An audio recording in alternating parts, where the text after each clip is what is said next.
Hi, I am Clarice Manensela, a tourism management student in URS Tanay campus, and I am here to share about the history of transportation in the Philippines. Transportation is the act of transferring a person or a thing. A person or a thing is transported by land, water, and air. But obviously, during pre-Spanish period, it is not yet possible to transport this through air, as humans have not invented airplanes during this period. Balangay. The balangay was the first wooden boat that was excavated in Southeast Asia. These boats were instrumental in the settlement of Austronesian peoples in the Philippines and the Malay archipelago. It was used for cargo and trading, in which Butuan, Agusan del Norte, Philippines was a central trading port. Calesa. Calesa, from the Spanish word calesa, were first introduced to the Philippines in the 1700s by the Spanish. It became the major public and private form of transport in the Philippines up until the early 20th century. It was also used to transport goods. They were manufactured by traditional workshops known as carroceria. Use of the calesa declined after World War II when mass public transportation was largely taken over by motorized jeepneys and tricycles. Calesa in modern times are largely only used as tourist attractions. They are still preserved in some areas of the Philippines, such as in Bigan and Lawag. Calesas can also be found in Intramuros, where they cater to tourists, and Binondo in Manila, as well as in Iligan, where decorated calesas can be taken for a ride along a specific street. In Cagayan, calesas are common, especially in Tuao, Tagigaraw, and other municipalities of the province. Pasig ferry boat and steamship. As early 14th century, Pasig ferry boat was the main transport system to people living in Manila. In 1848, the first steamship Magallanes, Elcono, and Reina de Castillo arrived in Manila. International shipping from Manila to Hong Kong was carried in a weekly schedule and monthly for the Manila Barcelona trip. Ships coming from Japan, Europe, Asia, and America arrive in Manila regularly. The first lighthouse was built in 1846 at the mouth of Pasig River. Tranvia. During the Spanish colonial era, the tramway was referred to as the Tranvías de Filipinas. The decree in 1875 by King Alfonso XII instigated the planning for railways in the Philippines. The following year, 1876, the Formularios para la Reducción de los Anteproyectos de Ferrocarriles, prepared by the Administración de Obras Públicas to identify the layout of future railway documents. At the same year, Engineer Eduardo Lopez Navarro submitted the Memoria sobre el Plan General de Ferrocarriles en la Isla de Luzon, which documents railway plans throughout the island of Luzon. Subsequently, in 1878, Leon Mansur formulated a five-line tramway system which included a loop within Intramuros, a line to Malate Church, another through Calle Azcaraga through the community nearby San Sebastian Church, aimed to serve locals from Sampaloc, and a line to Malacañang Palace. Railway. Even near the end of the colonial era, when the Ferrocarril de Manila-Dagupan was established by royal flight from the King of Spain, and when the world was not yet being shrunk by jet flight or electronic media, Luzon was certainly a formidably sized island to span. In this disjoint stretch of archipelago on the China Sea and facing the Pacific Ocean, for this one pioneering railroad in Asia, it was no mean feat. King Alfonso's decree on June 25, 1875 required Inspector of Public Works of the Philippine Islands to submit a railway system plan for Luzon.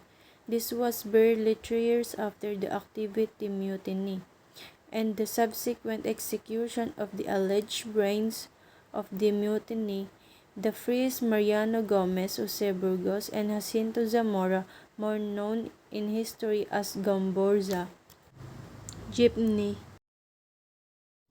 After the damage dealt by World War II, the Philippines faced post-war crisis of developing a new system of urban transportation.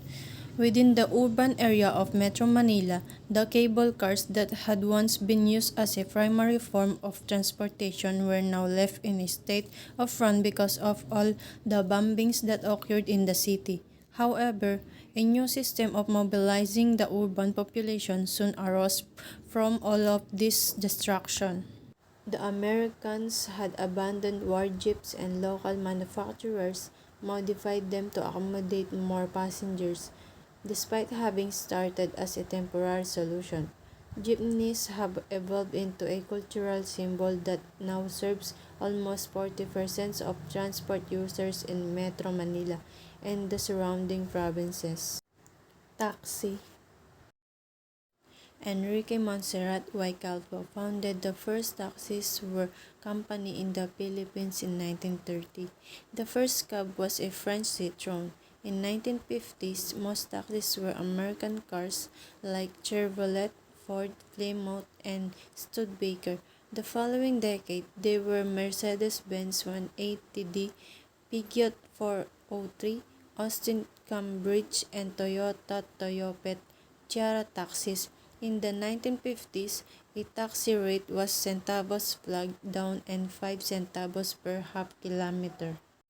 Airline.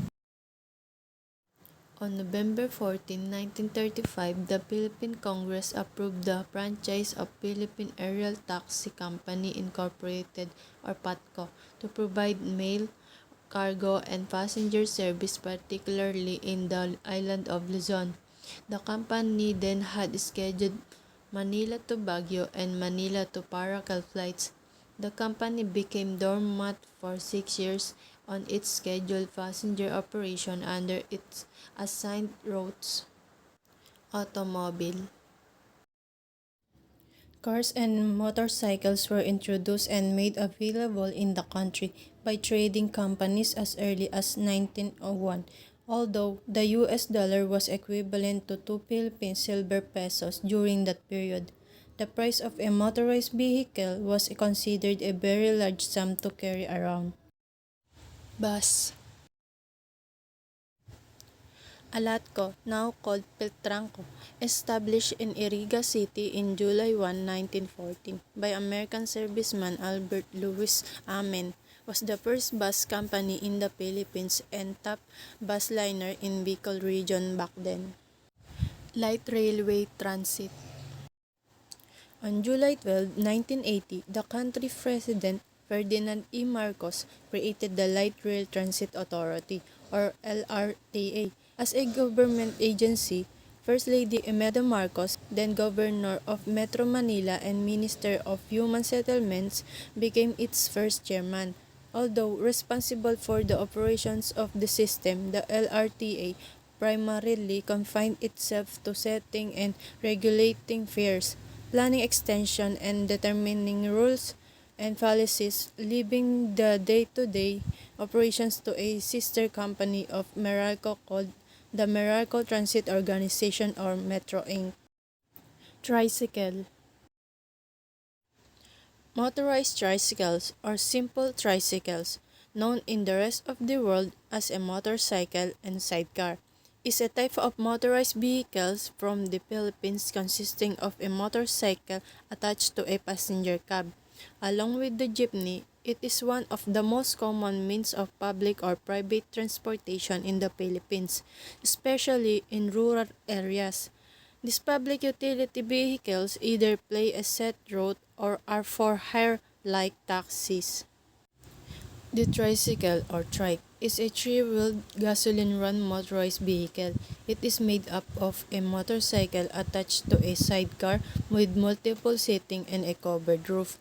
The roof is often used as baggage compartment, and the back is often extended to serve the same purpose. Pedicab. The pedicab is a three-wheeled, human-powered mechanical vehicle. It is made up of a bicycle attached to a sidecar that can sit up to 2 people.